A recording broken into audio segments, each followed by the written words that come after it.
Oklahoma City taking on the Thunder at 5:30. Oklahoma City is favored by 6.5 with the point total set at 217.5. Rapid Radios are instant push-to-talk walkie-talkies offering national LTE coverage and no subscription ever. Perfect for instant contact with an aging parent. For a limited time, go to rapidradios.com. You'll get an extra 60% off and free UPS shipping. Add code radio and get an extra 5% off. Check the clock. What time is it? It's high noon. Gotta see if the Padres can get back on track up in the 6. We break down the series with the Blue Jays. Plus a look at the NBA Conference Finals. Obviously, our ultimate goal isn't just the Western Conference Finals. You gotta go through there to get there. And just for Fletch, Fred Warner gets paid. More money, more money, more money. John Lynch is out there just signing checks. You gonna show me the money? Let's get going. On the Fletch Zone. Yeah, welcome in. Let's get it going on is today Tuesday? I think today's Tuesday. It's San Diego Sports 760. Welcome in, everybody. It is a Tuesday here in America's finest city. Thank you for being here. We do appreciate it. My name is Ben Fletcher. That's Sammy Long. We're with you until 2 o'clock today. John and Jim will take over. Then and we will kind of take you through your whole Tuesday. We got Western Conference Finals tonight, Eastern Conference Finals starting tomorrow. Padres got a road trip. They're out in Toronto for the next 3 games. Bill Belichick, the hoodie. The latest news on him is downright fascinating. I can't wait to talk about all of it. Sammy Long, how we doing today on a Tuesday? Doing good. Yeah, I'm kind of with you. It feels like a Wednesday to me. It doesn't feel like a Tuesday, so I don't know what that means for everyone out there. That's just what it means for me in my head. But Sammy, you were a little grumpy coming in today. Everything okay? Everything's good. No, I was just I was running a little bit behind and was, but hey, we shook it off. We're here. We're ready Tuesday to go. things. It's Tuesday things. It's hard to be super stoked about Tuesday, but guess what? We're going to make it happen. We're going to make it happen. We got plenty to get to today. Kevin Acey going to be jumping on the show at 1:30. There's a chance. I know there's a lot of people still in the building from this morning, so we might have a couple of drop-in visitors throughout the show. I was about to say, there's some big celebs rolling around here in this building today. There was a morning show, all people hands on deck meeting that we had in the Performance Lounge, so I actually didn't get in this studio till about 11:45 today. But so there's a lot of people wandering today. So there's a chance that we might have some drop-ins during the show today, and we would welcome them with open arms. Chaos is where we thrive. I really do believe that. But it is San Diego Sports 760, and every day on the show, we get things started right away by Sammy Long taking us through the top 3 stories in the world of sports. So, Sammy, let's delay this no longer, my friend. Hit that button. Your lunch break is here. Ready to go back to the office and knock the socks off your friends?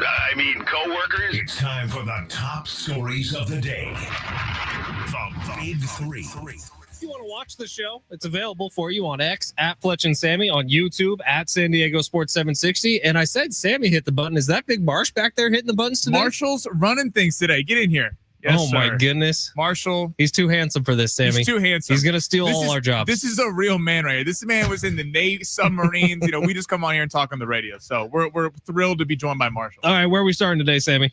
We're going to start odd story out of the National Football League. Chip Kelly, after drafting Ashton Genty with the Raiders in the top of the draft, wants him to get rid of what they call the Michael Myers stance, where he stands up straight in the backfield. But he said, do you like this? Do you like that they're messing with kind of his signature thing that made him so successful at Boise State? I hate it. No, I don't think that this is what made him so successful at Boise State, this stance. And if you don't know what Sammy's talking about, it's when before the ball is snapped, Ashton Genty, while most running backs get in a real athletic looking position, if you see me on the stream, I'm getting down there real low.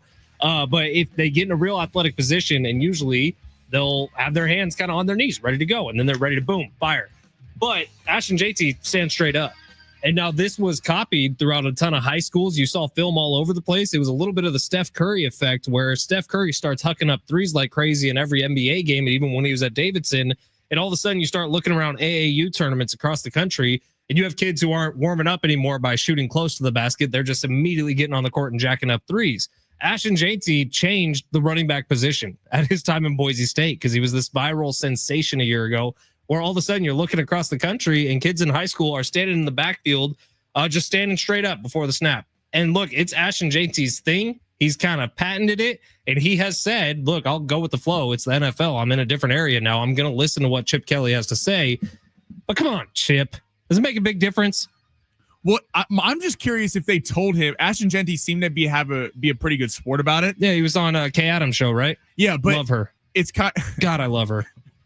Are you talking about she has a great podcast? Dude, she knows ball. Like, no, she does. She's serious. one of the better football analysts in the country. I don't feel any way about saying that, but Kay Adams also, I love you. I'm kind of surprised that they this wasn't talked about. I don't know if that was talked about in the pre-draft process. It does seem it's interesting this year between Travis Hunter with the whole I'm going to play two ways, and then the Jags now kind of insinuating that he's going to play mostly defense with a few offensive packages thrown in.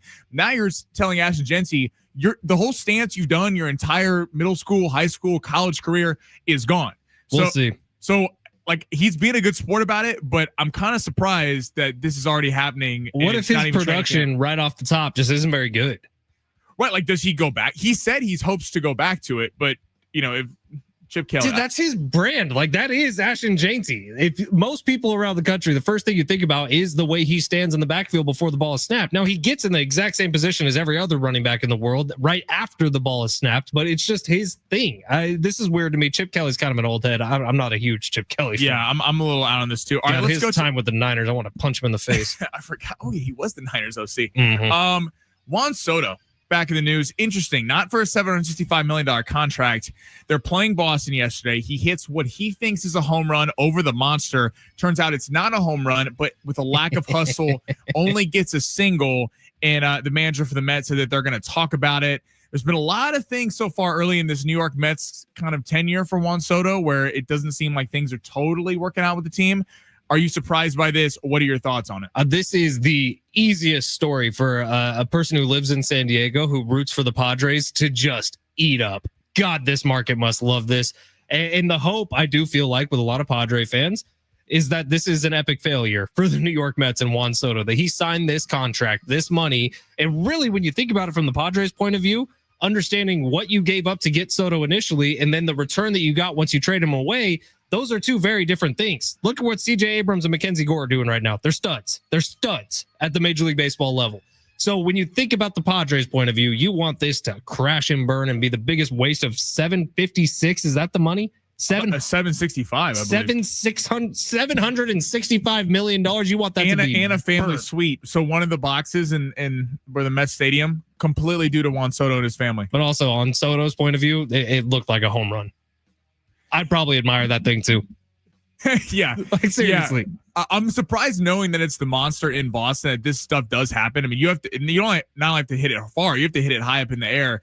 Juan Soto, I mean, this goes back to his time in San Diego. There was the time, remember when he's complaining about the pitch clock where everyone had to deal with it, but he's saying that he couldn't kind of get in a rhythm because of it. Well, it was the Vetter Cup 2 years ago now. It was in Seattle where he had the quote, "Sometimes we just give up." So it never say you complain about the pitching coach. It just feels like Juan Soto is kind of about him. And I'm not going to say he's wrong for it in the sense of he is a superstar. He's one of the best hitters that we've seen the last decade. And then to just kind of no loyalty, kind of throw San Diego to the side. Then you find your way to New York. And then to go not elsewhere, but to go to the crosstown rivalries because they paid you $15 more million. New York to New York is crazy. New York to New York, I mean, dude, it's like Saquon Barkley when he went to an in-division rival. Like, you were kind of like, yeah, but the Giants effed you.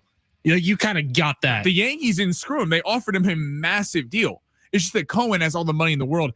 He literally turned down the Yankees. They offered him 1 more year and $15 million less. So, yeah, you're making less money. But what are we talking about here? $750 million to $765? I mean, there's no way Juan Soto's his kids, his grandkids, they will never be able to spend that money.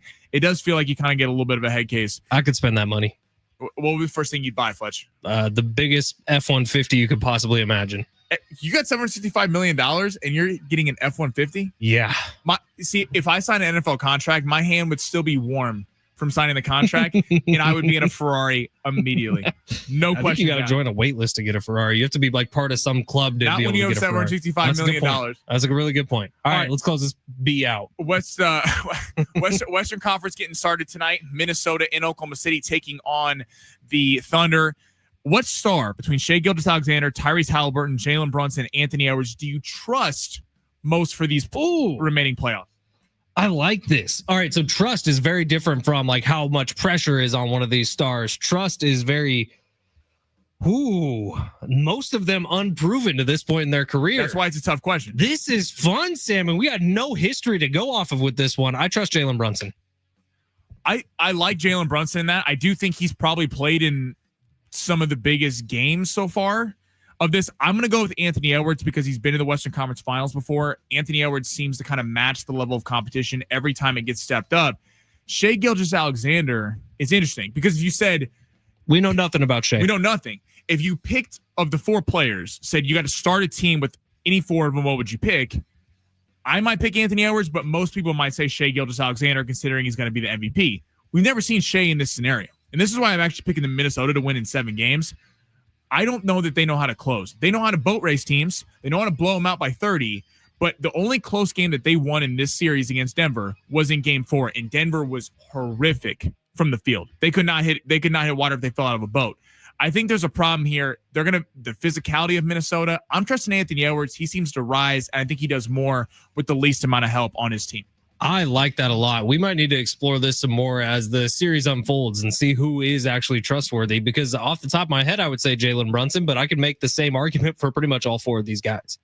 Now, if you have the conversation about who's the most talented, hell, I mean, it's either Shai or Tyrese probably at the top, the most gifted. But Anthony Edwards Brunson would be last in most cases. For sure, 100%. But Edwards has that dog in him, and he's probably the toughest of the. This is a fun conversation about these 4 guys. I like what the NBA playoffs has here with the last 4 teams remaining. And honestly, like if you watched last night, basketball's on fire right now. The Indiana Fever, who were they playing against? It was Caitlin Clark versus Saga. Reese.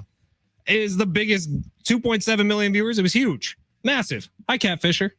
We got surprise guests coming in. What does she have in there? I got a food delivery. This is awesome. Thank you, Kat. Wow. There you go. Kat, jump on the mic right here. We've got turkey. We've got Italian. Oh, I'll do a turkey. There's bacon. Sure, why not? Still, it's protein. Okay, got you. All right, and Marshall turkey. Please. Got it. I'm getting food orders on the radio. I awesome. love it. This is the best day of my life. What a great Love start you. to the day. All right. Well, let's take a break. I'm going to eat a sandwich. Sounds great. It's San Diego Sports 760. You are listening to the Fletch Zone here. Coming up next, Bill Belichick. Somehow this has gotten crazier. Somehow Bill Belichick's dating fiasco with Miss Hudson, Jordan Hudson, has gotten even crazier. She has tanked the TV network, and there might be a rock on her finger. We'll tell you about it coming up next. San Diego Sports 760.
San Diego Sports 760. We got 13 chances for you to win $1,000 every weekday with the Bonus Bucks giveaway every hour from 6 a.m. through 6 p.m. Listen for the keyword, enter it at sportsSD.com, and you can win yourself $1,000. Next chance to hear a keyword coming up at 1 o'clock today on the dot. You're going to hear the keyword. Just take it over to sportsSD.com, and you could win $1,000. All right, Bill Belichick. Basically, since he retired from the NFL, he had a really positive couple years where we were talking about Bill Belichick, the new guy. He has a YouTube channel now. He's all over Instagram. He's on ESPN doing coverage. He's on the NFL Network doing all-time lists. And it was all great with Bill Belichick. And then he started dating a girl. And it was like, oh, my God, Bill Belichick backed himself a hottie. What's going on here? Bill Belichick, a 24-year-old, who's a good-looking girl, and everyone was positive about that, too. And then the world started to get to know Jordan Hudson, who I honestly kind of feel bad for right at this exact moment. But Jordan Hudson, since she became his PR manager or whatever exactly her title is, things have gone real negative for Mr. Belichick. So do you remember, this was probably a month, maybe 2 months ago, we had a story on the show. I remember talking about it, that it looked like Hard Knocks was going to do a college season on the University of North Carolina Tar Heels in Bill Belichick's first season as their head coach. We were going to get an inside look at the recruitment process and the NIL stuff, and it was going to be great because NFL Films does a really, really good job with this. So I was all in. I was like, oh my God, Belichick on Hard Knocks, this is going to be awesome. Report comes out today that Jordan Hudson, Bill Belichick's girlfriend, Jordan Hudson, got Hard Knocks canceled at the University of North Carolina because she requested complete creative control and partial ownership of the series. Yoko Ono. Something. Yeah, it feels similar. Also, a report comes out today, literally 45 minutes after that came down about the Hard Knocks, that Bill Belichick and Jordan Hudson are now engaged. I don't know if they're actually engaged. And the reports all say Jordan Hudson has told at least one person that she and Bill Belichick are engaged.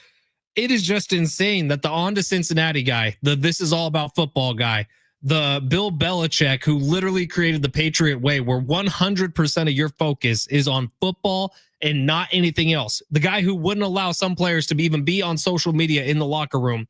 That guy is embroiled in this. How did we not have, we had Rich on yesterday. We not ask him about this. Because this came out this morning. All of this stuff is new. Yeah, this is, hey, Bill, you know what? He found love. And that's what everyone's looking for. Maybe. You know? In a 24-year-old Jordan Hudson. She wins, by the way. Oh yeah. She's Sammy, we need to find you a 75-year-old lady. Time's ticking, if you know what I mean. For Jordan Hudson. This is just wild. This is the most anti-Bill Belichick thing ever. And yeah, it's kind of amazing. This is like, well, it went from, hey, that's kind of crazy, he's dating a 24-year-old, to now CBS this morning, that whole kind of crazy situation. We're not talking about that. We're not talking about that. Now, if this is real about Hard Knocks, that she killed this thing, like, I don't know what to say. Like, this is because he's acting like, why is this? He went on, I forgot what show it was last week. He's like, why is this a story? I'm like, well, this is a story because your girlfriend, like, you're not doing things because of your girlfriend. Now you're literally not doing a television show that was going to bring the University of North Carolina a bunch of money because she said so. Like, why does she get a say in this? And this is bizarre, man. If you look at the timetable of things, he is out of the NFL. Was he fired? Did he retire? What was actually happening between him and Robert Kraft? We'll never know the true answer to that. It was a mutual parting of ways was the official word from the New England Patriots. Goes out a hero, by the way. Most Super Bowls of any head coach of all time in the NFL, and you're not going to take that away from him. Maybe Andy Reid will. But as you kind of move forward after that, Bill Belichick goes on about a year where all the PR about him was positive. Everyone's like, oh my God, this guy has a personality. He does such a good job on TV. He's likable. Who is this guy? Where's the On to Cincinnati guy? Where's Spygate guy? And then this all happens with Jordan Hudson. And this is just chaos, man. How does he let this happen? I honestly do feel bad for her. She's being cast in such a bad light. Who knows how much of this is true? Who knows how much of this is spin? Bill Belichick's name is not mentioned, by the way, in the Hard Knocks thing. This is that Jordan Hudson wanted creative control and partial ownership of the Hard Knocks series. Yeah, but is that her it's acting? baffling if that's real. Like, if this is a real story, and I guess we're gonna get more of it. As It's everywhere. We're not the people who are talking about this from one source. This is everywhere today. I just don't know why she has say over that. Like, why? I mean, It's funny to me how girlfriends and fathers and like family members of athletes, Fiance, Sammy, has become, huh? It's his fiance. Oh, fiance, whatever. It's the same thing. Wife, whatever. It's baffling me how it didn't, like 20 years ago, this wasn't a thing. I mean, think of in the last 5 years, you have Jordan Hudson, you have LeVar Ball, who started it all with I mean, he had all of his sons played in the NBA. LiAngelo Ball's got a big time rap career now. Taylor Swift. Well, Taylor Swift didn't do anything. She just went to games and showed up, and everyone caught a problem with that. And then now you got Tyrese Halliburton's dad almost fighting Giannis on the floor. You've had John Morant's dad get into it with athletes. Like, it's beyond me that now it's like family members. The media goes to family members and gets stories about this. Wasn't Hulu going to be doing a reality show about the WAGs? The wives and girlfriends. They did of NFL on Netflix. Players? Is it out? Is it a thing? Tyreek Hill's girl, Ocho Cinco's former girl. Is it any good? I didn't watch it. Liar. You think I spent my night watching the WAGs? If Brittany Mahomes was on it, you'd be there in a heartbeat. Be like, oh my God, she's kissed Patrick before. I'm so jealous. Oh, it's so crazy. Does Brock Purdy have a wife yet? Yeah, they got married very privately, very quaint, very humble.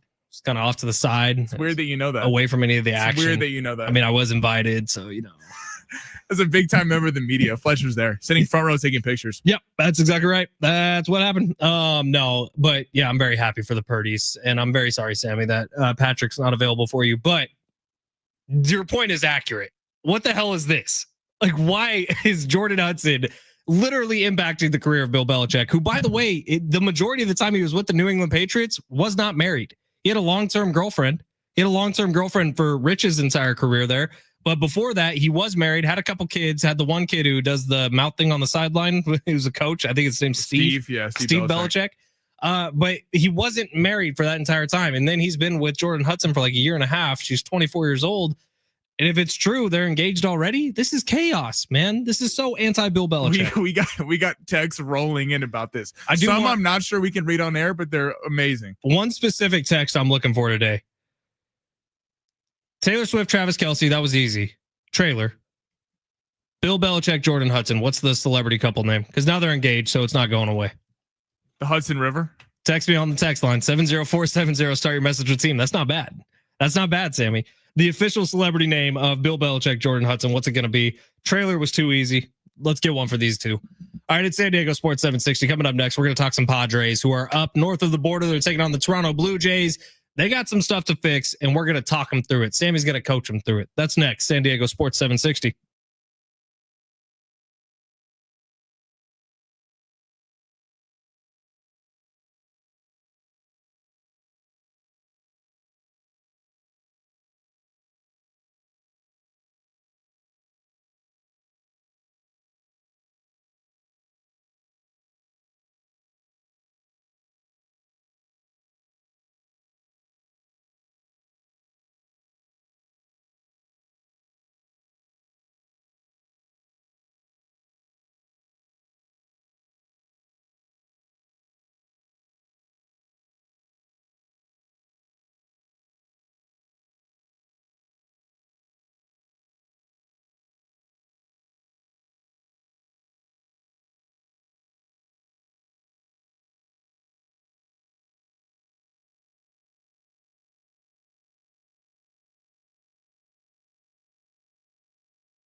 This sport is sponsored by Wendy's new frosty flavors. In the Western Conference Finals, we're going tonight with Minnesota taking on the Thunder at 5:30. Oklahoma City's favored by 6.5 with the point total set at 217.5. The Thunder are currently minus 300 to win the series, where the Timberwolves are plus 375. And then tomorrow gets going Pacers, Knicks in New York. New York is a slight favorite by 4.5 with the point total set at 223.5.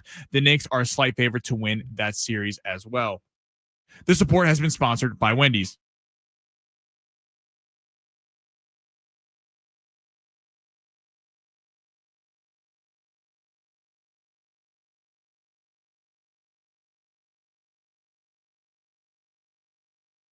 San Diego Sports 760. Ben Fletcher, Sammy Long with you till 2 o'clock. John and Jim will take over. Then we got a ton of really good texts coming into the show today. 70470. Start your message with team. So let's start from the start. 484. The best part about graduation season is seeing who has ugly family members and then telling the graduate, congratulations, you're going to look like that in 30 years. Congratulations to anybody, by the way, who graduated this past weekend. Shout out to you, 484. That's an out-of-pocket text, but I'm all here for it. We had a couple people in this building graduate. I know Travis Dale's youngest son graduated this weekend. Shout out Caleb Dale. And so, yeah, congratulations to anybody that graduated. All right, 615 says a large F-150 is typically referred to as an F-350 stick with Toyota Fletch. It's tired and true. America's trucks don't last. I love my Toyota. I have a Tacoma, but I don't want the F-350. It's a little too much truck for me. I want the biggest F-150. I think it's called the Roosh. I really like it. 619, how does it surprise you that Chip Kelly would come in and make unorthodox and seemingly ridiculous changes? He came into came into Philly and made the players drink smoothies and change their entire offensive scheme into a college-type no huddle. He was eventually fired and still hated by former players and fans. Chip Kelly's left a wake of hate and destruction pretty much everywhere he's gone. Ask Oregon fans, ask Niner fans, ask Philly fans. So I don't know. He's still trusted in the business, but man, I would not go day one as an offensive coordinator with the Las Vegas Raiders and say, hey, Janty, change it. I hear that text. I get it. I will give Kelly credit for one thing, though, because the way that they did that Phillies offense or Eagles offense, back in the day with Nick Foles, and they were fast paced and they ran more plays than anyone in the league. Yes. Does it work like traditionally like that? No, but that kind of brand of offense has kind of translated to the NFL. Not quite that no huddle, because you do have to huddle and you do have to run some intricate plays, but there is something to that Chip Kelly kind of brought of running more plays, trying to get more cracks at the offense versus just trying to do a kind of one hitter. 858, y'all about to miss the SGA taco for tonight. Yeah, Taco Tuesday on a Flex Friday. We got a long shots lineup coming up in about 15 minutes, and Sammy Long is just going to gift you for free. Maybe it'll include a taco. 949, a Sammy for a Sammy makes his Tuesday grumpies go away. Do you feel better after eating a sandwich? Tuesday grumpies, I like that. Yeah, you have a sandwich over there now, don't you? Yeah, we got a little Sando. We're doing good. Sammy was grumpy today. I haven't noticed it on air, but coming in grumpy. I just was like, I was running a little behind. He came in and he was just rah, rah, rah. I'm just glad you're eating, because you complained every day about the fact that you didn't have a Monster, and you're like, I don't have any energy, man. I don't get it. Did you have a Monster today? No Monsters, no caffeine today. 484, what's Bill's 5-year plan? Don't die, or maybe die with her around. As you started reading that, I was like, that's an interesting text to read on the radio. 484 to Craft Fire Billy Boy for one-upping him on the creepy scale. Can't read the second part of that text, but maybe. 484 was Jordan the Ring doorbell girl years ago. Yes, she was. So if you remember, Bill Belichick got caught in a Ring doorbell camera with his shirt off, standing outside a house. That house was her parents' house. Was his 24-year-old girlfriend's house. Bill Belichick, the all-time winningest Super Bowl head coach in NFL history. Do you think she's got his poster on the wall? Maybe. A couple name for them would be Silly Putty. Nice. Silly Putty. I like that.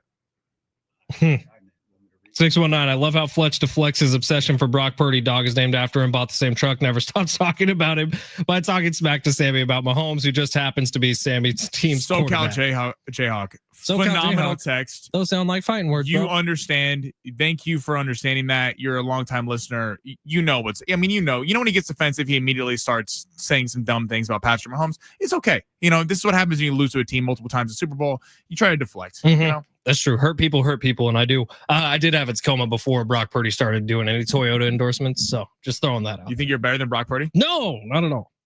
Not even close. Padres got a 3-game series out in Toronto. They're taking on the Blue Jays coming up this weekend. Should be fun. Padres need to get back on track, though. My God, the bullpen issues have been going on for 2 weeks now. And the lineup over the weekend was not producing. I saw a tweet. It was really excellent. I'm sorry, I cannot remember who put this out there, but was saying essentially the Padres' way to win here in 2025 is that Manny Machado, Fernando Tatis Jr., and Jackson Merrill all need to be hitting at an MVP level. And that's kind of been the case so far this season. Like, you think about it, when they're at their best, all three of those guys are hitting like 325. When they've been at their worst, i.e. the sweep to the Tampa Bay Rays and the sweep to the, over this past weekend, the Mariners, Manny Machado and Jackson Merrill weren't hitting at all. They had one hit between the two of them over that 3-game series.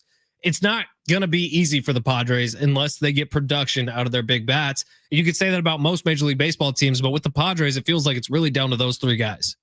Totally. They have to be better. And I mean, looking at an outlook, we're going to get to Toronto in a second and kind of looking at what they bring to the table. But we kind of talked about this yesterday. The rest of the month is really crucial for the Padres. The Dodgers are flailing right now because their entire bullpen and starting lineup is hurt. They're actually on a 4-game losing streak. They lost to the Diamondbacks last night.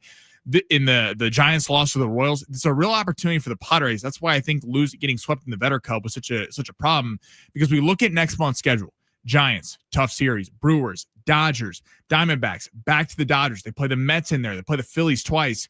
The coast, we've seen kind of underlying, and it's still early. I think the Padres can compete against upper tier competition. I think they have the bats to do it, but they haven't as much. They haven't played their best ball against upper tier competition. Swept by the Mariners, lost the series to the Yankees, lost both series to the Cubs, beat the Giants in the 2-game stretch, but that was only a 2-game series. Got to give them credit for it.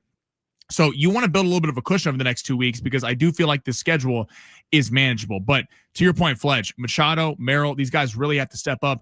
Really put it on Manny Machado as well, because Merrill, I see some people online kind of bashing Jackson Merrill, and some people are kind of getting after him for the contract and everything. Who? How dare you? I feel the same way. Jackson Merrill was due to go through a little bit of a slump. He was dealing with an injury. The fact that he came out so hot coming out on the stretch was surprising to me at start the year. I thought he was going to have a little bit of a Corbin Carroll situation where he kind of have a rough couple months and then get it together. Jackson Merrill has eclipsed expectations at a rate that we could never have imagined. And I think that now we're kind of holding him to that standard.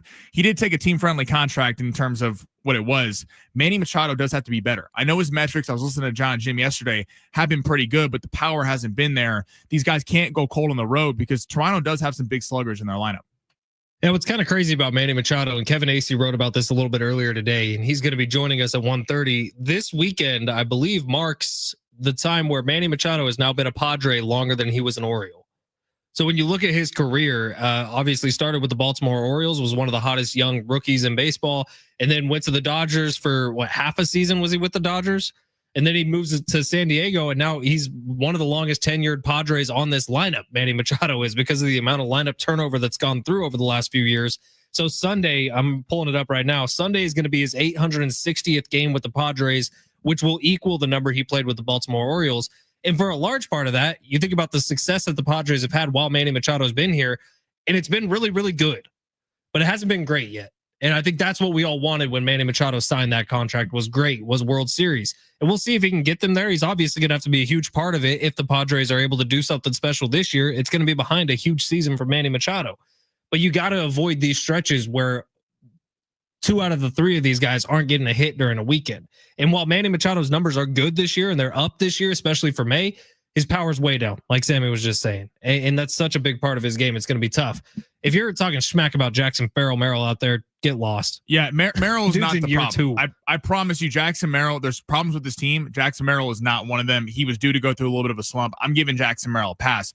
This is what I want to see. But I do want to challenge, like, Tatis, Machado, and throw Merrill or Bogarts, whoever you want in there.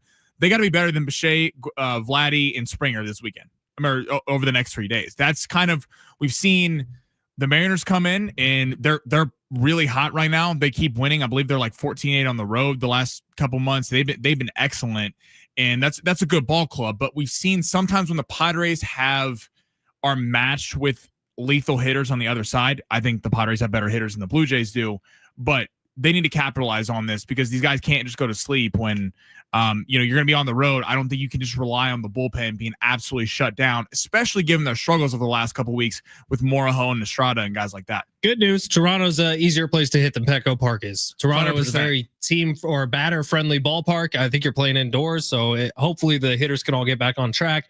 They play today at 4:07 p.m. And how about a guy whose name we haven't really talked about because he's been good?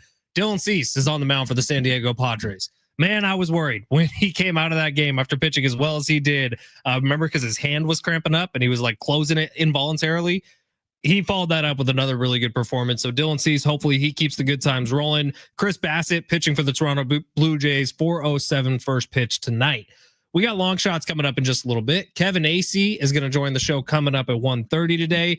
And the texts continue to come in. We got to be careful with some of these, but these are nicknames for the Belichick-Hudson relationship, which reportedly has become official. They are engaged. Shout out to you guys on the text line because we must have some comedy writers that are listening. This is pretty good. Outrageous. 615. Okay, this one's a work in progress. The Huddy, because he's the hoodie. I like that. And her name's Hudson. Also a husband. There's Also multiple entendres there. I like that. 760. How about Hoodson? Hoots. Like HOODSON. Well, all right. 949 says. Can we read that? Yes. I'm going to be careful with it, though. Okay. So Belichick. Some of these I don't know if I can read, so I'm not reading them. I'd stay away from it. Belichick is his name, right? Belichick. How many syllables is that? Belichick. 3 syllables? 3 syllables. Saggy flesh. 3 syllables. Yeah. And Bill Belichick. I like that. Yeah, it's not bad. Good. Huddy, Marshall actually looked some up that he would like. He thought was pretty good. Let's hear it, Marsh. Okay, I asked Skynet. Skynet says Bell's Don, a mashup of Belichick and Hudson, or Huddle Chick, a more creative blend. That one's better. Huddle Chick isn't bad. Huddle Chick is better. What about Jordan and Bill? Jill? Jordan and Bill. 760 says Jordan Gate is the best I can do. There's a winner. 760. Well done. How many scandals has Bill Belichick been a part of? But it's always been like to cheat at football. It's never been because your girlfriend is ruining your life. I don't think he's cheating on the 24-year-old. Could you imagine if he did, though? Man, I mean, listen, he knows how to find his lens. Okay? Jordan Gate. That's well done, 760. I'm very, very happy with that. All right. Long shots is coming up next. How'd we do last night, Sammy? Did we have a winner? We went 2 or 3, I believe. So no, we did not have a winner, unfortunately. Close. But guess what? Western Conference Finals is back tonight, so we're feeling good. And it's Tuesday. Everyone knows Tuesdays are the absolute best in the world. Long shots coming up next. It's San Diego Sports 760 live on the iHeartRadio app.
Put out the vibe, Sammy. Don't call it a comeback. We're just winners over here. San Diego Sports 760 tomorrow night, 6 o'clock. It's SDFC Midweek Live. Hear from the head coach, Mikey Varis, as well as players and coaches getting interviewed on the show. Find out the latest club and MLS information. Hosted by Darren Smith.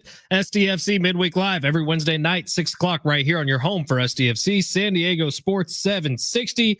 So yesterday we threw a bit of a curveball, a wrench at Sammy Long because there was no basketball being played yesterday in the NBA. Tonight, you got basketball back. Are we going all basketball with your lineup? Right now, no, I have 2 and 2. I like it. All right, so long shots is something we do every day at 12:45. If you don't already have the Prize Picks app, might I suggest you download it. You can use promo code Fletch to get a $50 bonus after your first $5 entry, and this could be your first $5 entry. Sammy and or Marshall, whoever's hitting buttons back there, hit that button, baby. Let's see. Underdogs? Nah, that's old. Those with a less than good chance of winning? Too wordy. Wait, got it. It's time for Sammy's long shots. Dude, you could go crazy and just steal from Stephen A. Smith. I love Stephen A. I trust myself betting over Stephen A. He's got a lineup going. Jalen Brunson, less than 28.5. Tyrese Halliburton, less than 18.5. Himself, less than on Jalen Brunson? And Tyrese Halliburton. And then Karl Anthony Towns, more than 22.5. And Pascal Siakam, more than 18.5. Yeah, well, they're playing tomorrow. So we're going, we got 2 NBA picks and 2 MLB picks. All right. I'm going to start with the NBA.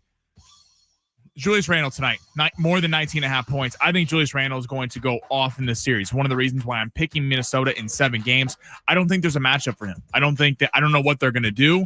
There's thoughts to putting Alex Caruso on him like they did with Jokic, but I think even though Jokic is bigger, like it worked against Alex Caruso because he kind of stole what JJ Redick did when Jared Vanderbilt went on Jokic and gave him problems with a smaller defender. He's going to be too big for Caruso because he's too fast. He's too built. That means I think Chet Holmgren's going to be on him. I don't think Chet Holmgren can stay with Julius Randle. This team is big. This team is strong. If they have any shot to win the series, it's going to be Anthony Edwards and Julius Randle going off more than 19.5 points for Julius Randle. On the other side, Aaron Wiggins, very underrated player for Oklahoma City. Doesn't get the love that he probably should get because there's so much young talent on this team. Quietly hit some really big threes in that series against Denver. Comes off the bench. I think with the physicality that Minnesota is going to bring tonight, they're going to need to go into their bench a little bit. It's going to be kind of a 3-point contest, I think, between Wiggins and then DiVincenzo on the other side. I like Aaron Wiggins more than 6.5 points. I think this number is way too low than it should be. More for Aaron Wiggins, 6.5 points. Now let's head to baseball. Be cool on the text line. Come on, man. It's Bill Belichick. We don't need to just bury the dude. We'll read some more of them coming up in a bit. We don't have any allegiance to Bill Belichick. Keep going. Is he coming on the show? No, so we don't care. All right. Now, I know certain texters are going to be upset with me for putting Padres in the lineup, but I really feel comfortable with this one. Dylan Cease, more than 5.5 strikeouts. And I'm going to tell you why. Vasquez is going tomorrow. Kolek's going on Thursday. Kolek got 8 up in his last outing. Now, I think Kolek still has a real big potential in this league. He had his previous 2 starts against the Pirates and the Rockies. Pitched very well in those. Did not have the best start Friday night against the Mariners, but that's a better lineup.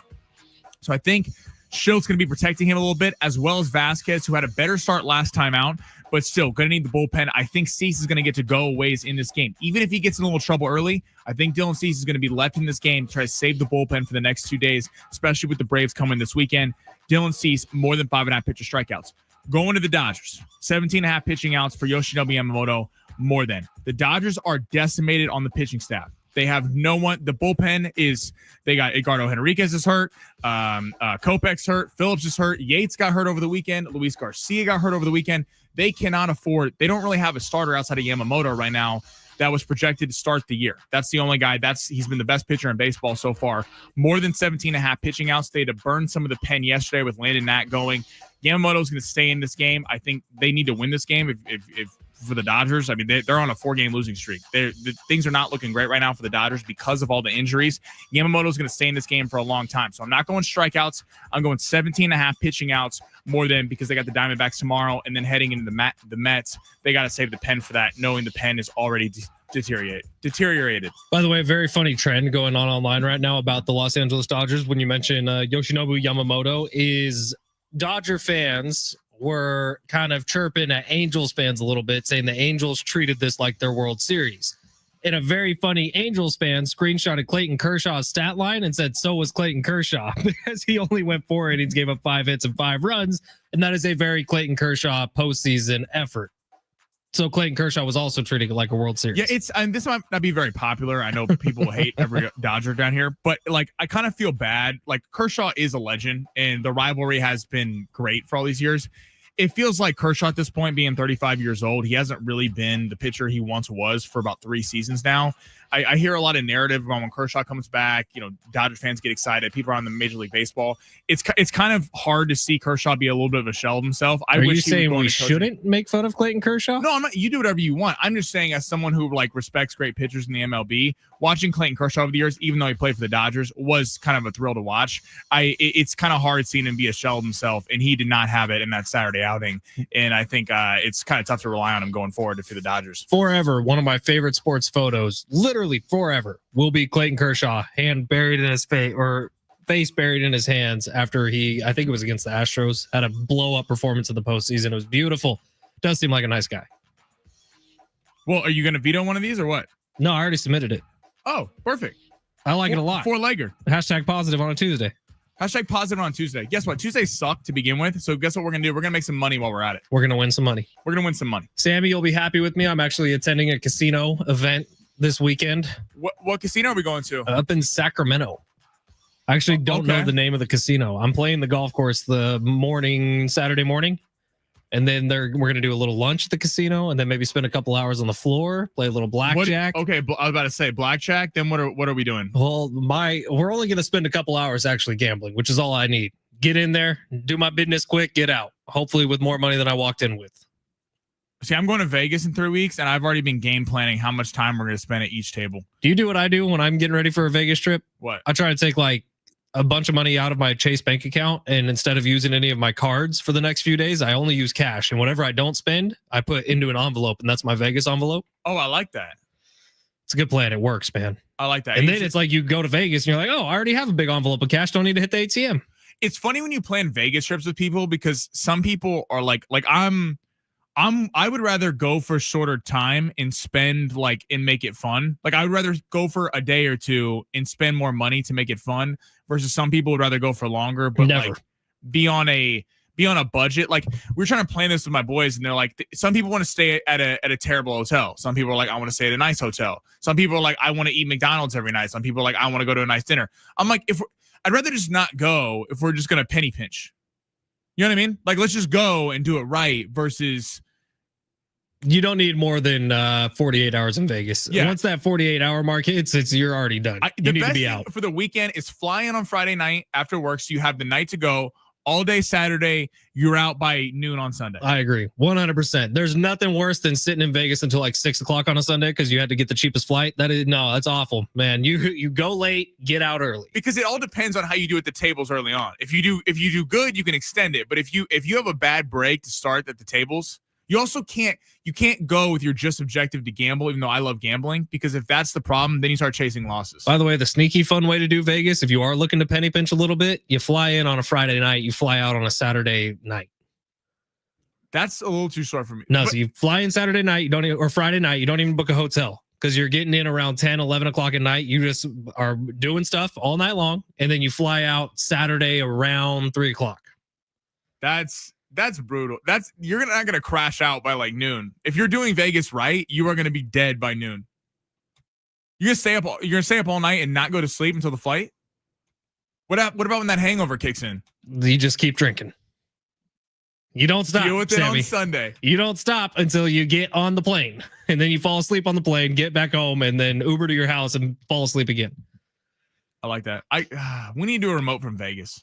Make it happen. Bring a bunch of listeners out here. Make it happen. Sportsbook in Vegas. Make it happen. JR Tolver and I had so much fun when we did the pregame show. Name dropping over there. You mean my co-host for the pregame show for San Diego State football? We're hopefully doing that again this year. But we stayed out at the Circa, had a great time, man. That was a blast and a half. JR, dude knows how to have fun. All right, San Diego Sports 760. Hour number 2 is coming up next. We have Kevin Acey going to be joining the show. Kevin Acey has a new article up at the UT, kind of talking about and dissecting the career of Manny Machado thus far with the San Diego Padres. If you missed it a little bit earlier, this weekend, Manny Machado will have been a San Diego Padre for as long as he was a Baltimore Oriole. And obviously, he's going to be a San Diego Padre for a lot longer, we hope. Productive years coming in the future for Manny Machado. But I thought it was a really good article. Can't wait to pick Kevin's brain about it. Can't wait to see what Kevin Acee, who's one of my favorite people in this world, but not exactly known for being a whole big ball of fun. What Kevin Acee does on a weekend in Toronto, which Sammy, I'm sure, loves Toronto because Drake is all about it. So we'll see what does Kev do in Toronto, do you think? Don't they all go do like super nice dinners on the company card? No. Kevin Acee eats in the press box and has a Caesar salad at the hotel before he goes to bed. Maybe that's why they don't let me go on the road to engineer San Diego State games, because we would be having company car would be jacked up.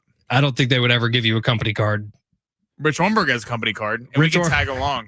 Oh yeah, Rich is a little different than Sammy Long, unfortunately. No, I know, but I'm gonna go eat with Rich. It's San Diego Sports 760. We got a whole nother hour of this coming up. Kevin Acee in hour 2, and I got something that Sammy has to apply for.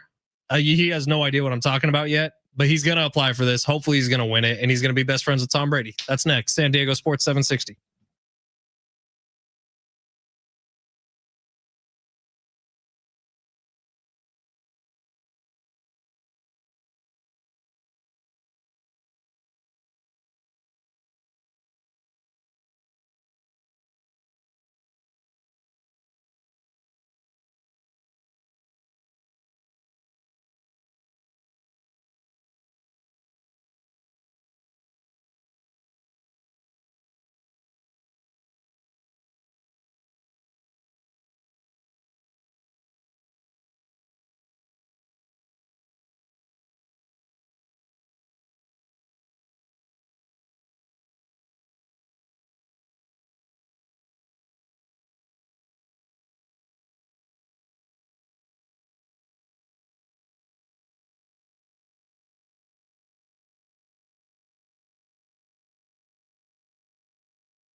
The sports sponsored by Primatine Mist. The Padres are back at 407 today. The Toronto is currently favored by minus 115. Some late money came in on them. The Blue Jays are 22-24.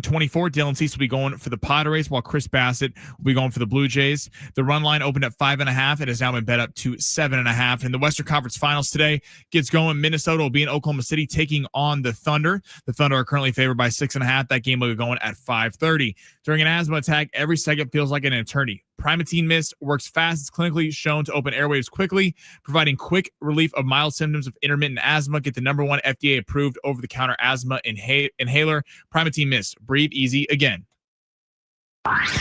Your lunch break is here. Ready to go back to the office and knock the socks off your friends? I mean, coworkers? It's time for the top stories of the day. The Big Three. Oh, we are jumping right into it at hour number two. That was my bad. I clicked the wrong one from Mark. I like that. First of all, Sammy, you nailed Primatene Mist. I wanted to get it right for our listeners because listeners were helping me out, and I still could not get it last week. I heard that 3 straight times. You nailed Primatene Mist. We can kill the Big Three music. We're going to get to it in just a second. Sammy, there's something that you need to be applying for, and I think it's really cool. So it's happening later this summer, and I guess it's the second annual. I've never heard of this before, but the Fanatics games, I know the company Fanatics, and they do a lot of different jerseys and stuff, but they're doing a pros versus Joe style competition between 50 athletes and 50 fans who will submit video submissions through their app for roughly $2 million in prizes, Sammy.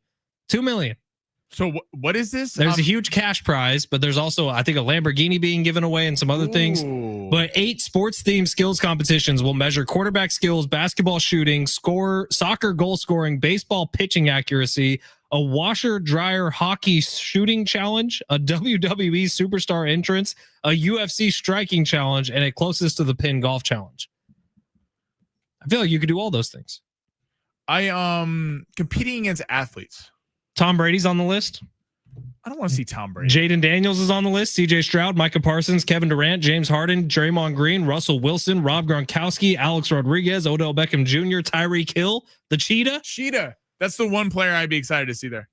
You wouldn't be excited to see the greatest football player of all time? I don't fanboy out over people that I don't root for. What about Cody Rhodes, Rhea Ripley? Don't care. These are WWE people, I think. Seth Rollins, Liv Morgan. Why don't you apply? You seem like really into this. Tiffany Haddish, Kevin Hart. Now Drewski. That's someone I would be. Kevin Hart and Tiffany Haddish. I would freak out more than any one of those. What about Drewski and someone named I Show Speed? No, we're good. I mean, Drewski's funny, but like I'm not gonna Drewski's hilarious. Drewski's really funny. It's not just Drewski. Drewski's really funny, but I'm not gonna start crying when I meet them. I think they're like hosting stuff. Who would you cry for? This is gonna be random, but I wouldn't cry. Tyreek Hill? No. Marshall said Sydney Sweeney. Yes. You know what? I would actually like. Again, we're not crying, but Jimmy Kimmel because I watch him every night. How about Andy Reid? Andy Reid would be Dana Point guy right there. I wouldn't really want to meet like Mahomes or any of those guys. Like I don't really. I would rather not because you don't want to meet Mahomes in case it goes poorly and then you have to think differently about your life. Well, yeah. Also, like it's unfair to expect these guys every time they meet a fan that they're just going to be like if I was famous, it'd be hard every time to be like, oh, I'm so excited to meet you. Like, you're on your way, Sammy. You'd be tired. We're gonna get you there. We're on our way. We're on our way. This is a pretty cool event. So Fanatics, which Michael Rubin, I think is the guy's name who runs the company, but he's putting up some serious cash for this. There's some serious celebrity clout involved with this. I think it's kind of cool. The sports themed competitions, this might end up being something I watch. Like Joe's versus Pros is something that's entertaining. Like, could you imagine some Sammy looking dude beating Tom Brady in a quarterback throwing competition? That'd be amazing to see. I could just life could be ended right there and it would be complete. Right, exactly. Or a baseball competition where you got some guy going up against Alex Rodriguez and winning. That would be amazing. I hope Draymond Green gets embarrassed at this thing. I really do. Russell Wilson is going to say something corny. Like, I don't know how much he's paying all these people because these are A-listers with Tom Brady, Odell Beckham Jr., James Harden, Jaden Daniels, CJ Stroud. These are A-listers in the sports world. And for him to get all these guys together and still have a $2 million prize, I don't know where all this money's coming from, but I actually think it's entertaining. Good for you, Fanatics. Good for you, Michael Rubin. And we'll see how this thing goes. I'm not sure when it comes out, but I'm excited to see it. All right. Every hour we do something called the Big Three. We tried to get to it a little bit earlier this hour, but that was a faulty push of a button. But Sammy Long takes us through the top stories in the world of sports, updates it every hour. Sammy, hit the button. Your lunch break is here. Ready to go back to the office and knock the socks off your friends? I mean, coworkers? It's time for the top stories of the day. The Big Three. If you would like to watch the show on X, we are at Fletch and Sammy. On YouTube, at San Diego Sports 760. Would love a subscription there. We got a couple comments over on the YouTube. Rich says, Sammy should have learned from yesterday betting on the Dodgers. Knack sucked, and so will Yamamoto. Well, it's not about them sucking. It's about, Knack did not come through. It's not about them sucking. I just need him to stay for over 17 and a half outs. Our guy Alexander said, Ant is the truth. If you want to subscribe on YouTube, San Diego Sports 760, give us a subscription, leave comments there. That's the easiest way to talk to this show. Sammy, where are we starting? Okay, so on the eve of the NFL vote for the tush push, it's kind of confusing. Basically, the Packers submitted a revised proposition. That's right. I saw they changed the language. They changed the language. It's not like totally getting rid of it, but I believe, if I understand this right, text line can help us out, 70470, start your message with team, is that you can't have a player pushed.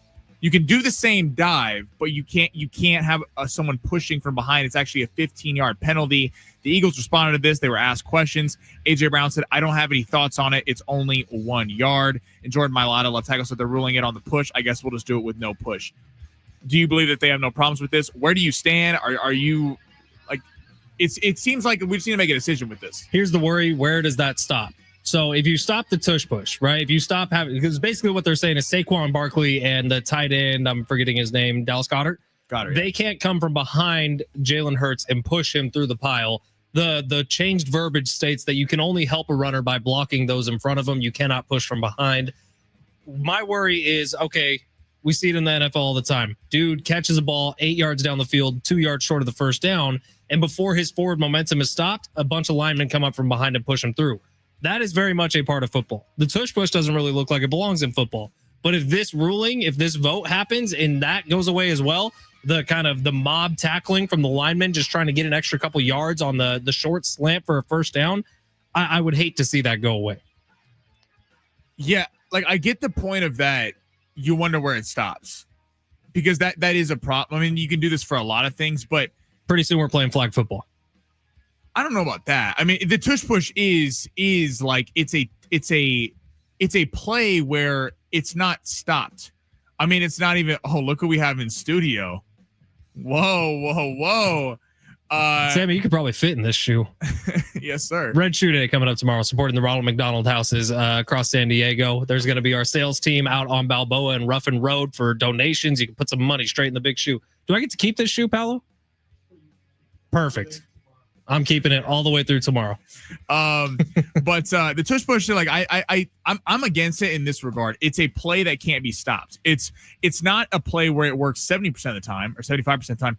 The completion rate is like at 97%. The only time it's not worked is when in the Super Bowl against the Chiefs, the first one, when he fumbled it. And times when they fumbled, I've been on record saying I think that if you're going to keep this thing, it's fine. But you need to change rules where a linebacker can jump over the center. You need to change the rule where someone can dive and try to hit the ball. I mean, it's impossible. How are you going to stop, 400-pound men on the offensive line with Jalen Hurts, who squats 650 pounds, and Saquon Barkley and Dallas Goedert pushing him from behind? That's physically, you are not going to stop that with the way of alignment in the NFL. There has to be a rule change. I do get where people are starting to get tired of it. It's funny that Green Bay is the number one team that is against it. It's kind of random, but maybe just being the NFC, they don't want to deal with it anymore. Is today the day the vote happens? Yeah, I thought it was today, but I thought it was going to happen last night, and then it did not happen last night. Yeah, it's we'll see, but we'll see. I hope it kind of gets killed. All right, next. Let's stick in the NFL. This came out yesterday, which I thought was a little odd. The Cleveland Browns have 4 quarterbacks on their roster with Kenny Pickett, Dylan Gabriel, Joe Flacco, and Shedeur Sanders. Per Mary Kay Cabot of Clevelands.com, the team will run 2 passing camps during team activities into mandatory minicamp and possibly into training camp to determine who will be the starting quarterback. Does this not sound like the most Cleveland Browns thing that could have happened? This is bad. So they've paired up, correct me if I'm wrong, they've paired up Kenny Pickett and Dylan Gabriel and Joe Flacco and Shedeur Sanders as the 1-3-2-4 combination here. So Kenny Pickett, as of right now, is listed as QB1 for the Cleveland Browns, which is kind of an insane thing to say. Wild. If you were to ask me, Joe Flacco has this job. It's his job to lose, at least to start the season. And then you'll see who does better between Dylan Gabriel and Shedeur Sanders. Now, I was listening to Greg Cosell. He had a little bit about this, who's been with NFL Films forever, knows more football than just about anyone. And he was talking about Dylan Gabriel as if Dylan Gabriel is never going to turn into any sort of NFL quarterback, and nobody thinks that Dylan Gabriel is going to turn into an NFL quarterback who's starting and who's taking teams far. Shedeur Sanders has that possibility. So for the Cleveland Browns to immediately come out and put Shedeur Sanders at number 4 right off the bat, this just shows you the dysfunction that's happening within that organization. And I get it. 31 other teams also passed on Shedeur all the way to pick number 144. But Shedeur Sanders does have ability, and he does have the ability to become an NFL starting quarterback. To put him at number 4 right off the bat, come on, Cleveland. Well, right. You took him earlier. Dylan Gabriel, I don't get. I agree with Greg Cosell. Dylan Gabriel's not going to be a good quarterback. It seems like his NFL comp is like Chase Daniel. I don't get. I mean, we looked at what happened. Dylan Gabriel had one of the best supporting casts in all of college football at Oregon. He had one of the best offensive lines, superstar left tackles. He had great receivers, great running game. And look what happened when they played Ohio State. He can't really move. He's not very fast. He doesn't have a big arm. He's not tall. The only thing that you kind of look at with Dylan Gabriel, he's a pretty accurate passer. But look what Ohio State did. But bubble screens.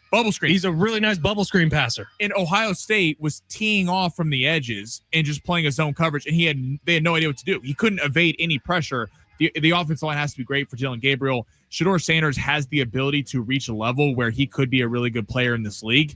The Browns feel like a mess, and it makes sense. I mean, the coaching staff clearly didn't want Shedeur Sanders. The owner wanted Shedeur Sanders, said, you're going to take him. We haven't had a prospect like this in years at the value of a 5th-round pick. And now they're just kind of walking back on it. It's not surprising from the Cleveland Browns. The only way it makes sense in my head is if Joe Flacco plays like the first 6 games of the season, that Shedeur Sanders comes in and you see what you got with him. Right. That's the only way it makes sense. They're going to get killed if they took Dylan Gabriel earlier on and they don't play him. It's also insane that their social media team is talking about Dylan Gabriel as if he's quarterback 1. That's an insane thing to do. Yeah, the Browns. Wow. Come on. All right, to the NBA. Conference finals getting going tonight. So odds to win the championship. Oklahoma City is minus 180 on the money line. The Knicks are plus 500. Minnesota's plus 550. And Indiana is plus 750. Are you surprised with how young they are that they are minus 180 to win the title, Oklahoma City? No, because I think they are the most talented through and through. They're not battle tested enough, man. I don't think any of these teams really are, maybe outside of the Knicks. Because at least the Knicks had last year where they were in this conversation. I guess the Timberwolves were too. Look, minus 180 feels right, and that's not a huge advantage for them. That is just they're the favorite in this field by a hair. I think it's anyone's game, and I think that's good for the NBA.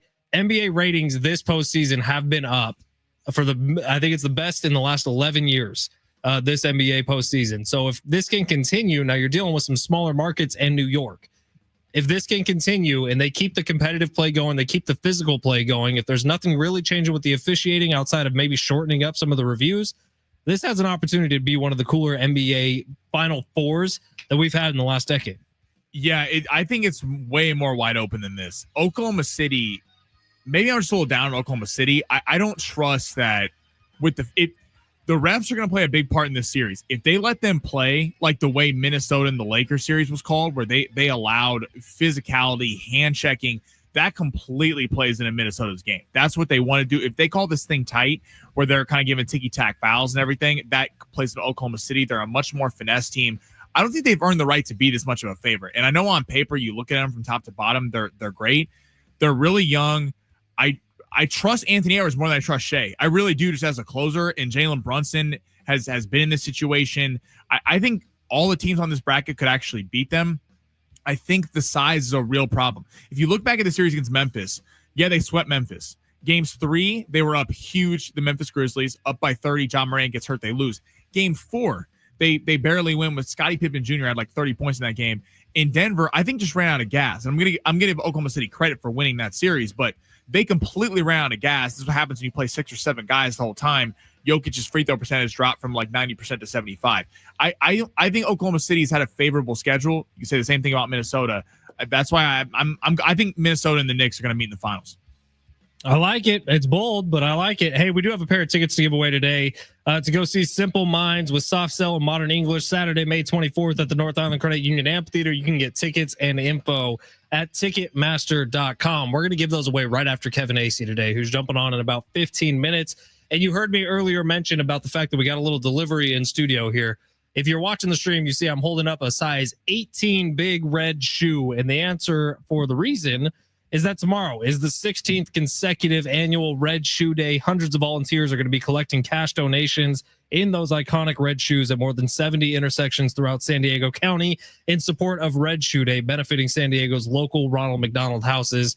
I got to talk to Chuck Day a little bit earlier this week, who's the president and the CEO of the Ronald McDonald houses. And man, they're doing some good work here around San Diego. I got a buddy who actually had to stay in one of the Ronald McDonald houses, not here in San Diego, but up in LA. His kid had some issues early on in life, and they were a little tight on cash, and they ended up sleeping at a Ronald McDonald house for about 3 days. Because what you don't think about is when you have one kid who's in the hospital, sometimes there's more kids at home, and this is the place for them to go to. So if you got some extra cash lying around, there's going to be links that we'll give you tomorrow for you to be able to donate. But there's all over San Diego. You're going to see these big red shoes at intersections. The one closest to us is going to be on Balboa and Ruffin. Our iHeart team is actually going to be manning it. If you got some extra cash in your pocket, this is a pretty good spot to put it. Here in the middle of May in San Diego, especially if you got friends, family, or you yourself have young kids, because you never know when you're going to need them, but it's good that they're there. So that's coming up tomorrow, Red Shoe Day, Wednesday, May 21st. Get ready to look around for these big size 18 red shoes that, by the way, Rich Ornberger fits in. True story. Did he try those on? He did try one of them on, yeah. It's like an episode of Kinky Boots. And it actually fit him. Like I felt the tip, and his toes were all the way smushed. You felt the tip. I did. I said that. That's a crazy way to end the segment. Please tell me that we got that to record a drop, Marshall. Shout out Bill Belichick and Jordan Hudson. All right, San Diego Sports 760. We're going to take a quick break. Kevin Acey jumping on in 15 minutes. Coming up next, back to the Padres we go. They're out in Toronto for 3. What needs to happen this weekend for you to feel a little bit better about the boys in the brown and the gold? It's San Diego Sports 760 live on the iHeartRadio app.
San Diego Sports 760. We're going to be giving away those Simple Minds tickets coming up in 10 minutes. Kevin Acey is going to be joining the show at 12:30. We're going to do a quick fantasy style draft based on the fact that NFL players are now allowed to compete in the 2028. Breaking news from me and Rappaport. They're allowed to compete in the flag football at the Olympics. We're going to do a quick draft right after we talk some Padres who started a 3-game series out in Toronto. Honestly, I know that this is maybe a little slander, but I'm kind of excited to watch Vlad play for a couple days in a row here. Vlad Guerrero Jr. He's a great player. Dude, he's fun to watch too. He's a bigger guy like me. Makes me feel like I could do something like that. But he hits the ball a mile. I don't know what kind of season he's having up to this point, but watching Vlad Guerrero Jr. is always fun. Watching Fernando Tatis Jr., Jackson Merrill, Manny Machado is always fun.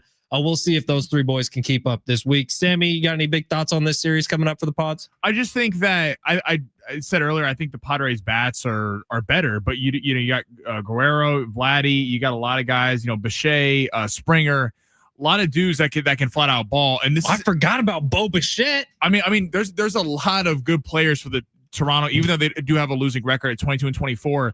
And then looking at their career versus Dylan Cease. Dylan Cease played pretty well against all these guys except Santander, who hits in the 6th spot. And then look at the Padres, how they performed against Chris Bassett. Not very well. Now, they haven't played him a bunch, but Arise 0-4, Tatis 0-6, Machado's 5-20, so he's had a little success. Bogarts, actually, the one surprise on this is 5-9 against Bassett. Played him a lot, obviously, when he's with the Red Sox and everything. So, again, looking for the offense to get going. I don't expect the Merrill Machado slump to keep going, and I'd like to see the pitching staff is what I'm really looking forward to. A, can the bullpen be better on the road, number one? And two, I think we feel pretty solid with Dylan Cease now, considering how he's had his last couple starts.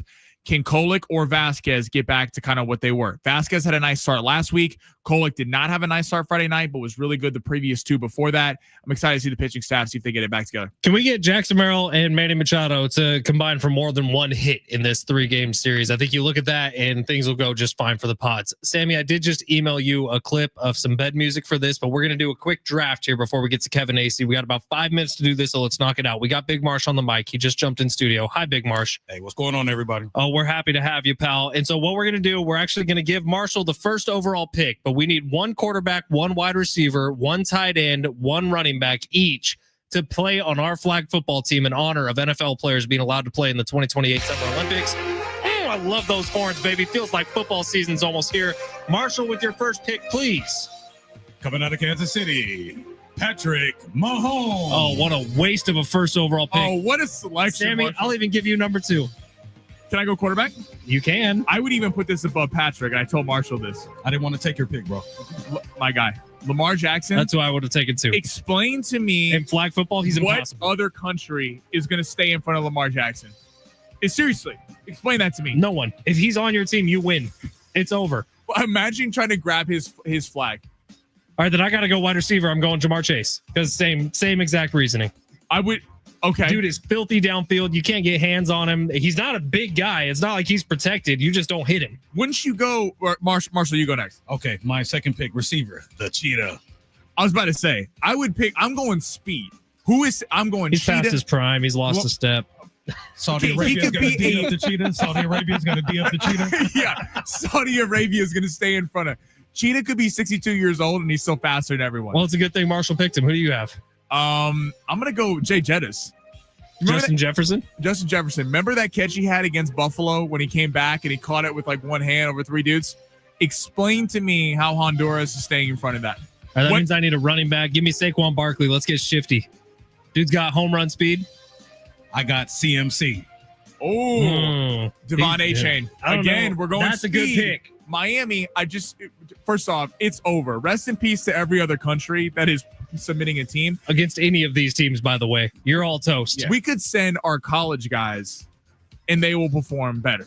It's because football's kind of an American thing. Uzbekistan may D us up a little bit, though. Uzbekistan. All right, who'd you just pick? Devon A-Chain? I just picked Devon A-Chain, I have a running wide back. receiver and a running back, so I need a tight end. Give me Brock Bowers. I like that. My tight end, Kyle Pitts. Ooh, We'll see if he's always been a great Madden player. It's never really translated. tight end. Oh, maybe Laporta. Maybe. You know what? Just for branding, let's go Kelsey. Let's not. Let's go Kelsey for some branding. You're talking about all you want is speed. You just pick the slowest tight end in football. Tay will be there. It'll be big for the Olympics. It'll be a big deal. All right, that means I need a quarterback. I guess I'll take Josh Allen. Aw, shucks. Yeah. who's staying in front of that? No one. Exactly. Marshall, you need a wide receiver. Wide receiver. Let's go to. Wait, no, I think Marshall's done. That's it. No, Yeah, I he did picked 4. We're all good because he picked Tyreek Hill. He needs Tyreek Hill. Yeah, that's right. Yeah. So I had Mahomes, Tyreek Hill, Kyle Pitts, and CMC, Christian McCaffrey. You know what I'm excited for? Because we always get dogged for soccer. You know, we try to be good. We're always like ranked like 11th, 10th, 11th, and it feels like we really don't perform as we should, being, you know, the greatest country on earth.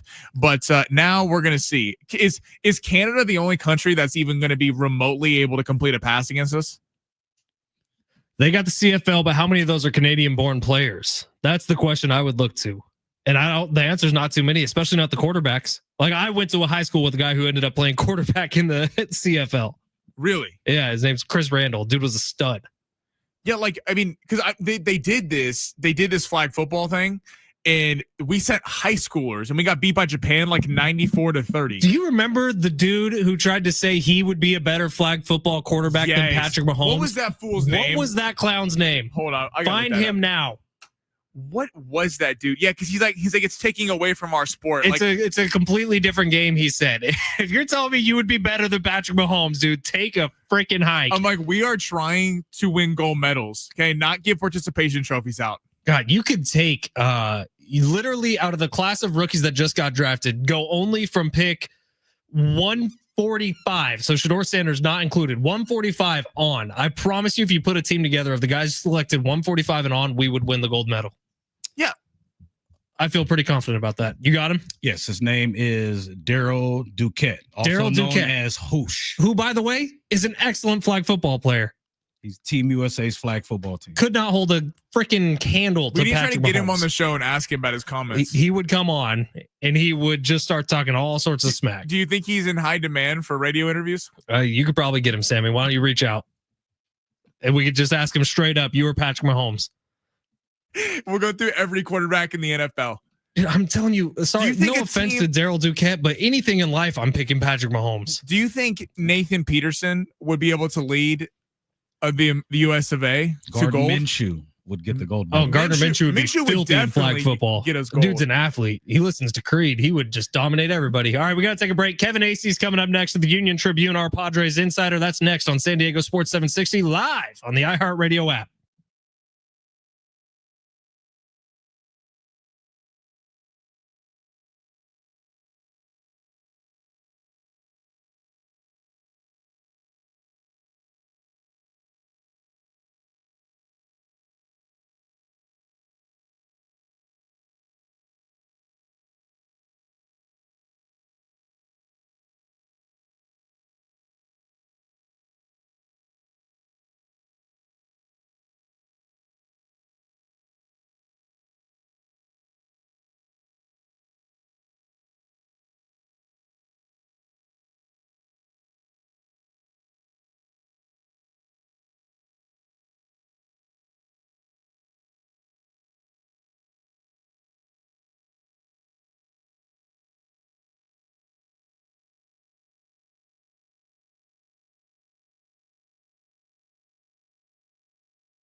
Hey, it's Fletch for Gary Cooper, Mountain Trust Mortgage and Realty. Give Gary a call today, 858-376-1299, or visit him online anytime at mountaintrustmortgage.com. We got Gary with us today. And Gary, what's going on, man? Because I heard interest rates are on their way up once again. Yeah, it's been all over the news. I was watching Good Morning America this morning, and they were talking about how the national average is at 7.04.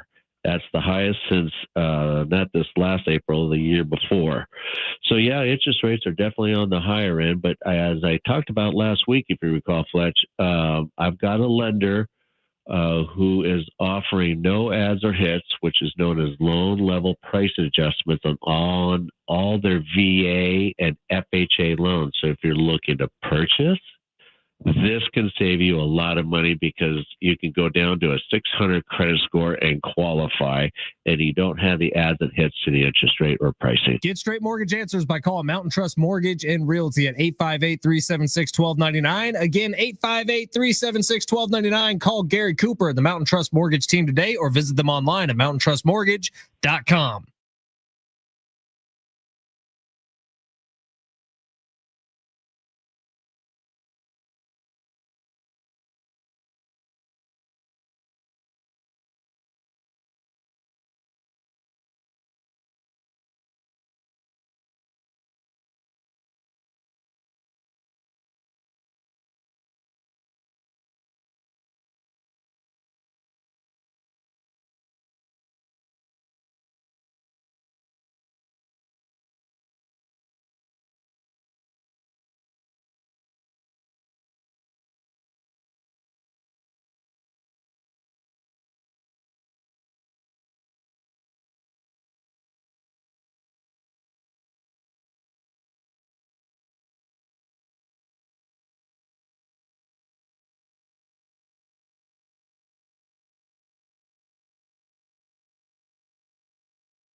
This report is sponsored by the Temecula Valley Balloon and Wine Music Festival. The Padres start a 3-game set against the Toronto Blue Jays in Toronto. They are 22-24 on the season. Dylan Cease will be on the mound today for the Pods. Well, Chris Bassett will be going for Toronto. Toronto is currently at Pick'em at -110. That game will be going at 4:07. In the NBA time, the Western Conference Finals get going. Anthony Edwards and the Timberwolves will be on the road taking on Shea and the Thunder. That game will be at 5:30 with the point total set at 217.5 and Oklahoma City favored by 6.5. Temecula Valley Balloon and Wine Music Festival is happening June 20th through 22nd, featuring Walker Hayes, Cody Jinks, Alabama, and more. Tickets are available now at TemeculaValleyFestival.com, powering the best events from start to finish. Events.com. Kevin Acee on San Diego Sports 760. Brought to you by the all-new Hamul Casino Resort, the Players' Place. Kevin Acee is our Padres insider from the Union Tribune. Ben Fletcher, Sammy Long with you till 2 o'clock. John and Jim will take over then. Hi, Kevin. How are you? Fantastic. You sound great. Hey, you have a pretty cool story out in the Union Tribune right now. Manny Machado on Sunday will play his 860th game as a San Diego Padre, which equals the number of games he played with the Baltimore Orioles. So he is a couple games away from becoming more Padre than he ever was an Oriole. I like this read, Kevin. I really did. I think it gives you a kind of different look at Manny Machado and who he has been as a San Diego Padre and what the Padres have been from the before Manny days and the after Manny days. Nice job. Thanks, man. I thought it was the time. I thought it was important. I'm not saying he's undervalued, but like there's just a lot of other things that are going on with the Padres, and in a way, Manny's the one who kind of made it all possible, and definitely he's the guy who changed the organization like no other player ever before. It's kind of fun to see in that perspective because I for one have definitely talked not super nicely about Manny Machado at times throughout his career as a Padre.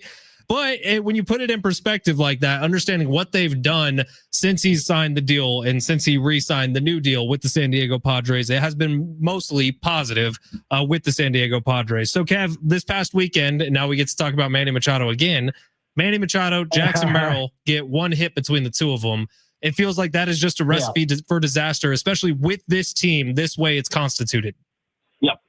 Yep, absolutely. It's always been one of my core tenets. One of the things that I say as much as anything. Yes, we need to talk about the left field situation. We need to, pay attention to a lot of things because it's the winning on the margins, as Schilt would say, and all those things are important. Yes. This team has no shot if its core players or a majority of their core players, or at least two of their core players, the guys that are being paid and expected to produce have to produce for this team to be as good as it's supposed to be. That's like above all else. A lot of times we get caught in the weeds, and the reality is it's right in front of us. Like, though that happens again in this series, Padres probably get swept again. You know what I'm saying? Vasquez had a better start last week. Kolek had the really two nice starts, got touched up on Friday night. Who do you have more faith in going forward, Vasquez or Kolek? I mean, Vasquez, he's done it longer. Also, Vasquez has sort of become my guy, and it's entirely merited. That guy that I will stick up for because it seems like people put sort of like unjust expectations on a number 4 or 5 starter. And if you take a look at it, and I realize that in some senses, like this is a ridiculous thing to say because you don't get to take 2 starts out. But hear me out here. If you take 2 starts out, it's like a 2.30 ERA or something like that. Now you don't get to take those 2 out, right? Like he got rocked a couple times. Okay. He got rocked once, had a bad start. Well, but I'm just saying, like, if you take 2 of Dylan Cease's worst starts out, which I've heard people say, so his ERA is 3. Like Randy Vasquez, not going to break the bank next year. I think Dylan Cease is considered like the number 1 guy on the free agent market last year. You would argue that he's being expected to be sort of a co-ace and take out 2 starts, and one of them's better than the other. I'm not saying that Randy Vasquez's ceiling is Dylan Cease's. I'm not saying I wouldn't rather have none of that. That'd be ridiculous for me to compare the 2 that way. What I'm saying is like any sort of like vitriol, like I get a lot of people just down on Vasquez. It's like, you should be happy this guy is controllable and is going to be starting for this team for a while. Like this is a good 4 or 5 starter. Kevin Acey of the Union Tribune on with us today. He's our Padres insider, joins us every Tuesday. Kev, we kind of joked about it, but the left field position is a bit of a problem for the San Diego Padres.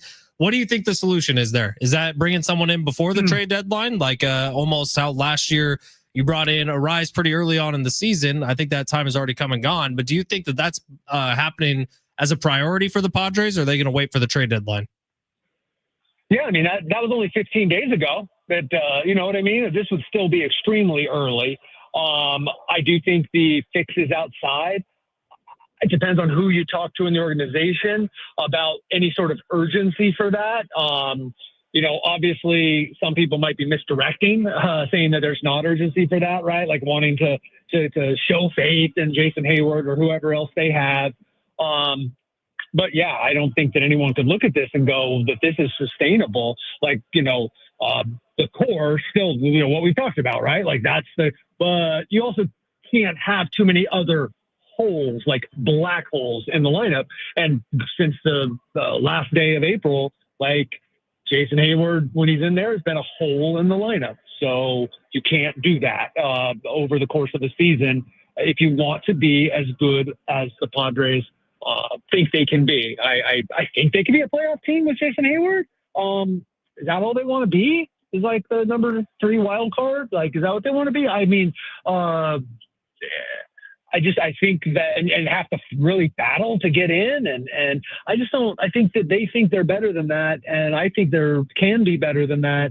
And yeah, the fix is coming from the outside, but I'm not getting any sense of it being like today or tomorrow. Kevin, sitting here on May 20th, what letter grade would you give the Padres for the first month and a half of the season?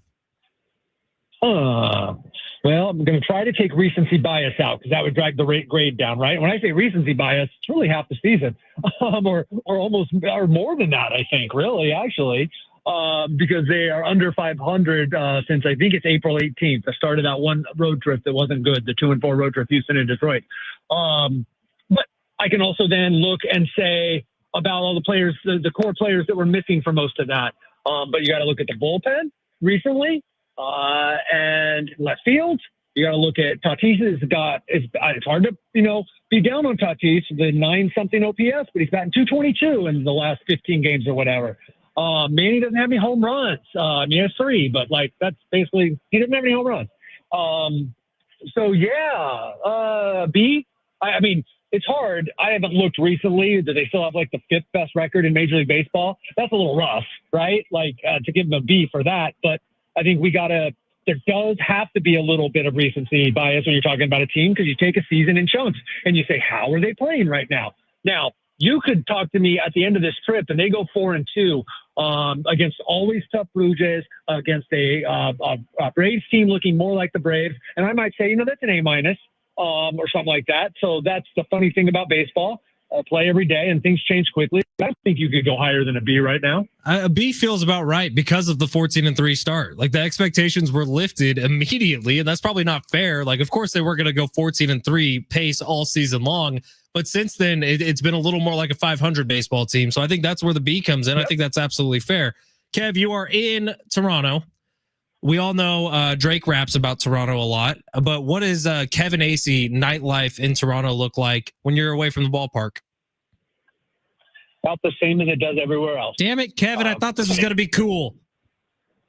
I love the city. It's a good walking city. As a matter of fact, if you ask anybody, the coaches, you know, guys that don't have to play, coaches, people around the team, what'd you do? Walked around. It's a beautiful, good vibe. It's great city. Love it. But at night, I cover baseball games and I write a newsletter and I go to sleep. And that's what I do about anywhere. You are a bundle of joy, Kev. All right, then my backup to this was going to be you have to draft some Canadians. So we're going to do a pick 'em contest. Keanu Reeves or Drake?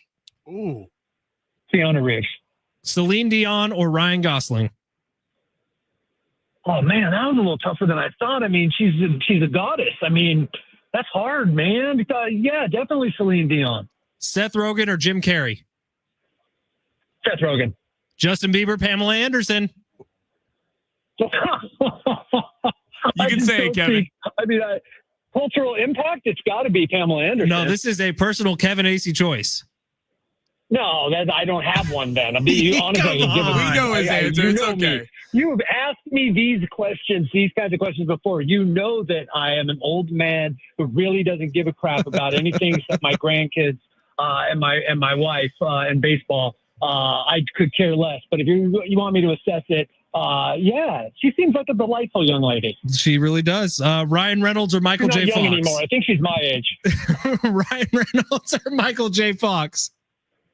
Oh, Michael, I don't even care who the other person is. It has to be Michael J. Fox. Well, it was Ryan Reynolds. I think you should care a little bit. Oh, gosh. No, that's tough, though. But again, you know what? Big for me is, longevity and, cultural impact. Michael J. Fox, man. But that's a tough one. Why'd you have to pair those? What the hell kind of seeding is this? It was you supposed put some to of these be people together. I want it to be a fair question. It was supposed to be tough. I'm not going to give you like Keanu Reeves and Kiefer Sutherland. That would be such a landslide victory. Whoa, don't diss Kiefer like that. I'm a bigger 24 fan than anyone out there. I promise you I didn't that. know you watched 24. Love 24. Oh One of my God. favorite shows of all time. Chloe, enhance. Matrix. Wait a minute. Why am I blanking on the one where he shoots 5,700 people? John Wick. John Wick. Bill and Ted's Excellent Adventure. Ooh, you got to good do pull. an awful lot to get ahead of Keanu Reeves. I agree. Kevin, that was very well done. That was my favorite part about any of our interviews over the last month and a half. Enjoy Toronto. All right. Enjoy your salad or whatever it is you're going to eat tonight. See you guys. Bye, Kevin. Kevin Acey on San Diego Sports 760. Brought to you by the all-new Hamul Casino Resort, the Players Place. All right. What I learned during the Kevin Acey interview, there's a lot of really famous people from Canada. You know, there's something to that because we can maybe get this next segment. Mission Impossible is coming out Thursday, and I cannot wait. It's one of the most excited releases I've done all the time. Like, if you were being protected, who would win in a battle between Jack Bauer and John Dwayne Wick? Johnson is Canadian? No, he's not. He's from Hawaii. That's what this says right That's here, not right. dude. That's not right. He's from Hawaii. He's lived in Hawaii, but he was born in San Francisco. That's despite not right. not having been born in Canada himself, Johnson can technically count himself as Canadian because his dad was born in Nova Scotia. So I don't know if I count that as Canadian heritage. Yeah, but Ryan Gosling, Seth Rogen, Jim Carrey, Keanu Reeves, Drake, Celine Dion, Sandra Oh. Wait, hold on. Did he pick Seth Rogen over Jim Carrey? Did he? Oh, I thought that was a no doubter. Jim Carrey. I love Seth Rogen. Seth Rogen is a legend. Loves it. But Seth Rogen wouldn't pick himself over Jim Carrey. Rachel McAdams. Oh, big fan. Rachel or Pam? Wedding Crashers, dude. Come on. We might need to spend some more time on this. All right, coming up next, we're talking more about Canadian celebrities and their cultural impact on our everyday lives. That's coming up next on the Fletch Zone on San Diego Sports 760 live on the iHeartRadio app. Oh, wait. Put a pause in, Sammy.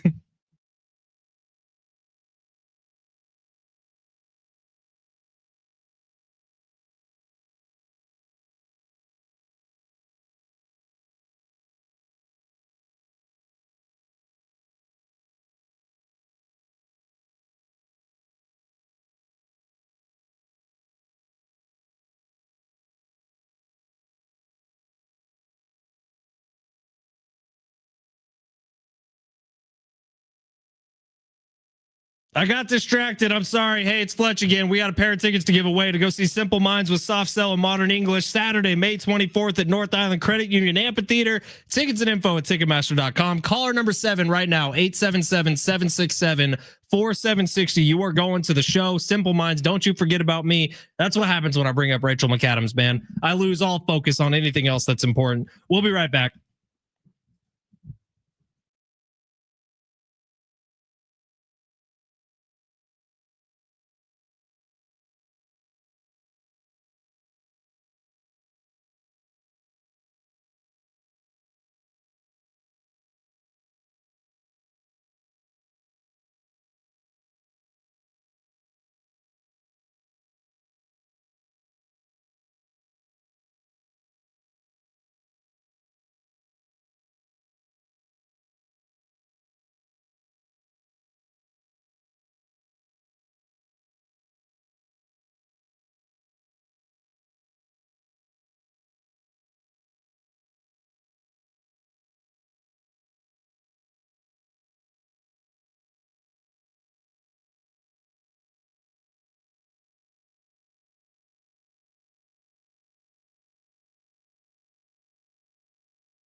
San Diego Sports 760. We're going to wrap this thing up and hand you off to John and Jim for the rest of the afternoon, who will get you ready for the Padres, who are out in Toronto playing a 3-game series against the Toronto Blue Jays.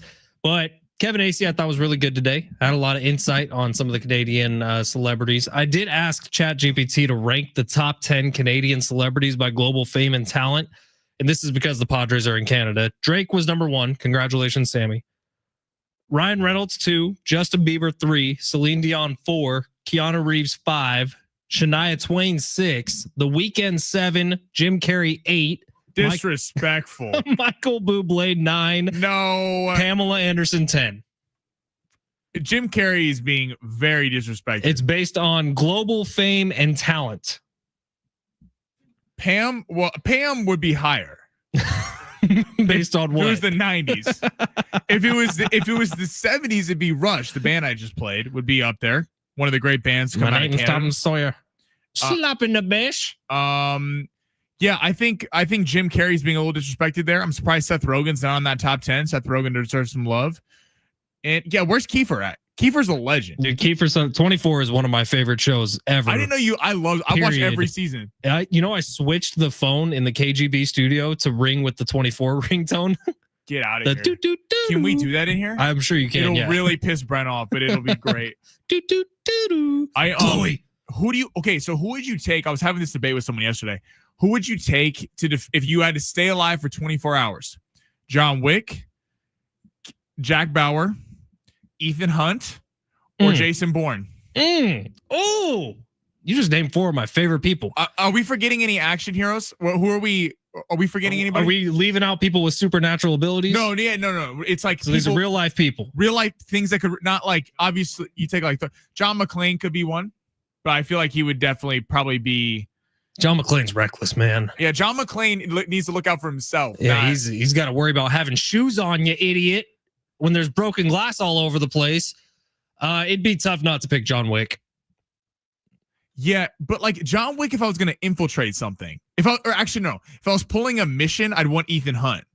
If you had like a full like GTA heist going on, you want Ethan Hunt for the mental capacity. But if it is a situation where, hey, there's 50 people surrounding us and we got to get out of here somehow still breathing, John Wick is the guy. He can handle 49 and I'll handle 1.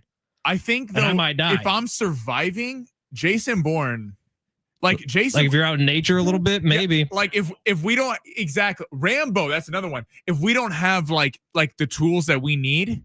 Remember in the Bourne Ultimatum when he takes the vodka, he's got the gunshot wound and he just like dumps it on him? How about Bourne Supremacy where he kills a dude with a ballpoint pen? See, that's the kind of energy that we need. We need the creativity. We might not have guns. Jack Bauer, though, if we need to get information from a suspect, 100%. There's no one better at torturing people. We're going to save thousands of lives, millions of lives. Chloe, enhance.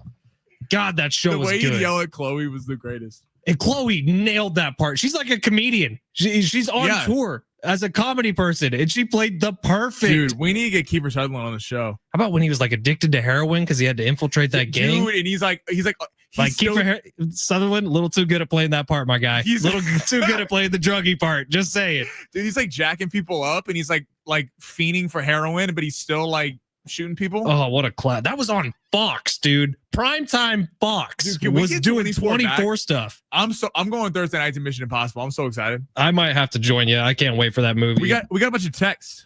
How many? Well, okay, let's see here. 858. Brock Bowers was the best tight end pick, but y'all forget Kittle. Kittle would have been acceptable. George Kittle's a little past his prime, though. I mean, he's still filthy as hell. 747. Remember, you don't have to be born in your country of origin to play on their Olympic team. That's why a lot of Americans that don't make our team will play for a different country, even if they've never been to that country. Is that true?